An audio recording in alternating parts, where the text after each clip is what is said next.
Now a big show for London and British boxing at the XL in Docklands on December the 9th, when both James DeGale and George Groves will be in action. Not in the same ring, relax, not yet anyway. I went to meet the pair today and I started by asking George if he would be back in the ring so quickly if his fight against Paul Smith had gone a bit longer. Yeah, without doubt. I planned that if it goes early, and I thought there is a decent chance it could go early, that I'm going to tell Adam I want another one before Christmas. But I didn't say it to him before the fight. So it was funny because as soon as the fight's finished, if you lip read me, you can see I'm saying to Adam, "Is take my gloves off. Right, I'm going to ask for another one before Christmas." And I can see his face just going, "Ooh, what's he on about?" But yeah, on the taxi on the way home, he said, "Yeah, that's a great idea. You know, we'll keep you busy. That's exactly what you want." I think he appreciates it as a fighter, coming from a fighter that wants to keep busy. You know, I don't need to fight, but I've had a nice long training camp. I'm feeling good. I haven't emptied the tank, so why not keep this going and get another one in, you know, as soon as possible. Just keep topping up the tank. Exactly. December 9th's a great date for me. It's only 4 or 5 weeks after the fight, so I've had a few days off. I'm back in the gym, ticking over. I start hard training next week. Only got 3 weeks of hard training. No, it ain't often where I can say that. And then taper down for a fight. So I'm really looking forward to it. No doubt they'll come up with a good name, a challenging name, and we'll be busy. We're talking the other day. Some people were talking to me on the other show, and they were asking, you know, is George Groves ready for a world title fight? And I don't know about you, but I think that the world champions at your weight is the best 3 or 4 world champions out there. Frocci, Andre Ward, Lucian Boot, and I think Kessler's going to beat Stiglitz. That's an incredible wall of champions, isn't it, George? You know, I think I see that show what you're talking about, yeah. And yeah, you know, Lucian Boot at the weekend was phenomenal. Yeah. I ain't in no rush to fight that man, and I can hand on my heart say that. But you know, I want to be mentioned with those names, so that means I need to improve. You know, I think I'm ranked number 10 with Ring Magazine now, and it shows that I'm doing the right things, and I'm happy to creep my way up. I'm not trying to leapfrog anyone. Yeah, I've heard fighters saying they're leapfrogging fighters off the back of losses. It don't make sense. You know, you need to go out and improve, and that means fight regular, firstly, and you know, if the opponents are there, challenging opponents, you take them. If I make the progression that I'm making, and I'm as busy as I hope to be, you know, I could be there by the end of next year. I'm not in no rush. I don't like to fool the fans and tell them, you know, I'm fighting for a world title the next 2-3 weeks, because it's not going to happen. But I will tell the truth and say that I'm going to get there, and I plan on working hard to get there, and it will be there sooner rather than later. So be patient with me. Come and see me chin a few more domestics or a few more world contenders, and then I'm in there with the world champions. Now, you know what was interesting, George, is that the crowd really showed out for you on at Wembley. I was looking because obviously I'm waiting for Burns to come in the ring, and there's a few fans, and Cassidy's a few fans in the undercard. So I'm thinking, hold on, the bulk of this 7,000 people there for you, and they were. So they've really stood by. They did the same with the O2, and they did the same there. You're carrying a lot of fans with you, George. Yeah, I think that's a plus sign from boxing with Frank Warren now as well, is that he's got a lot of London fighters. So, you know, fight fans from London who are supporting other fighters, they come along, and you end up, you know, they see other fighters. My fans have said the same. Oh, we saw Larry, and we were going to watch Larry, and then we watched this fella and that fella. So, you know, you build a good stable at home, and then it spreads. But yeah, definitely looking at in the crowd, seeing loads of St George t-shirts. I'm shocked because like they're not that difficult to come by. You know, you can buy them on my website, but they haven't been sold for a long time, so I'm like, how are these people getting all of these t-shirts? It don't make any sense to me. But they did have them, didn't they? Exactly, and the support was brilliant. So yeah, and having another one in London on a Friday is going to be brilliant. Yeah, Doug from Ireland Post, from Sligo in Ireland Post on East Side. George Groves has a great attitude. It's hard not to like him. You are so right. Anyway, George wants to fight as often as possible, and so does James. That's DeGale. I asked him about having 2 title fights in just 2 months. Brilliant. I've told Frank I want to be busy, and he's getting me the fights. This year I've only had 2 fights. Next year I've told him, please Frank, I've got 4 or 5. So I've been fast tracked. I'm learning my trade against good seasoned pros. So I need to be busy. I need to get them rounds. I need the experience. So what did you think about your last fight? I'm going to tell you what I thought. I thought fantastic. You got a lot of rounds. You've had to learn. The guy's been 12 rounds, about 6 or 7 times. So you've had to do a little bit of thinking. I thought it was good. No.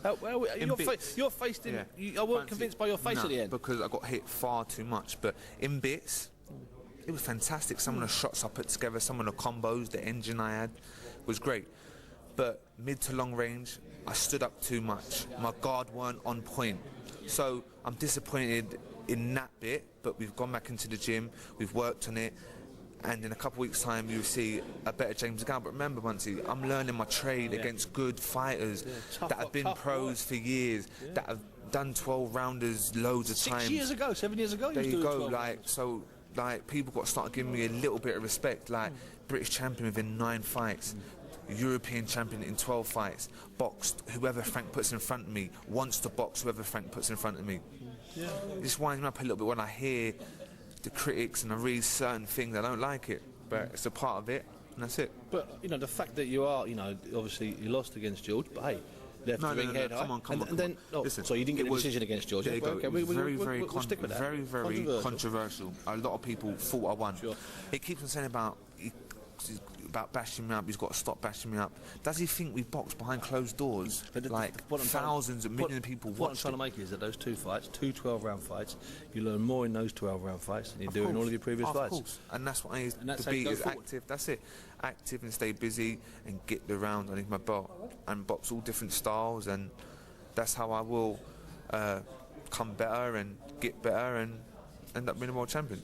Now, it's interesting about being a world champion because currently, you know, you look at your weight. Andre Ward's out there, Carl Froch is out there, Lucien Boute's out there. I think Kessler will beat Stieglitz. 4 not good champions, 4 terrific champions. What a wall that is to overcome. That's what I'm saying. Like our weight is probably the hardest in boxing. Let's say if you go through the four world champions, they're fantastic fighters. But I say if you give me another year, and if I'm busy and active, I honestly think by the end of the year, end of next year, I can box one of them. As I say, I've just beaten the number 2 rated by WBO, so I'm going to get the ranking next month. A couple more fights, a couple hard defense on my title. I think my next fight is against an Italian, a former world champion. Sanavia, Christian. Good fighter, mate. Tough, solid southpaw.